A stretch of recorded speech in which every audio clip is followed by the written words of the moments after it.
Welcome back to our 24th web programming tutorial. Now, in this video we're still working with CSS, but I kind of feel that you would be getting to the point where you think, why are we using CSS if all we're doing is changing the colors? So I'm going to do something a little different. I'm going to create a E2. Now I'm going to change some little values in here first. I'm going to use line height, I'm going to change it to 10px. Now 10px probably won't do anything, but I also want you to take a look at all the options that you can take a look through here. There's lots of different things that you can do, but we're just going to leave it line height at 10 pixels. And in about, I've already built P2 and I've got a little, some writing in it about learn. And now I'm just going to copy this text about 1, 2, 3, 4, 5, 6, 7, 8, 9, 10. We just needed a lot of text in this aspect. And I'm going to run the about page. Now, if we take a look at that, not really anything noticeable has happened, but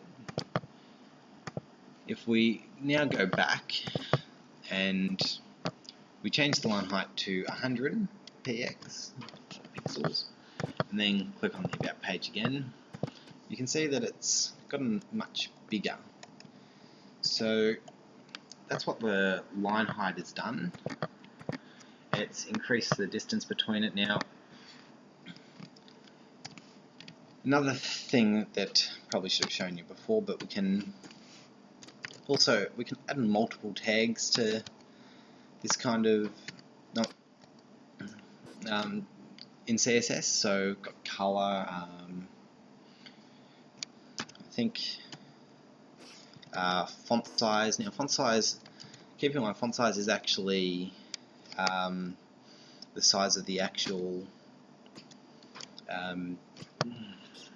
size of the actual text, not as you would as it's shown in Microsoft Word, where I think font is a bit different. However, font family, I'm not going to really do anything with this because in Dreamweaver it'll pop up with a list of options for different fonts. So what I've done is I've just changed things around a little bit. I'll save this here and we'll bring up the about page again. And as you can see, the text has changed. I don't know if the color's changed enough yet, so I'll probably put that up to 24 and run it again. There we go, it's much bigger and you've got this to compare it to. Now, probably the last thing before we go, I'm just going to show you a little something. I'm going to grab this, and as you can see, when I expand it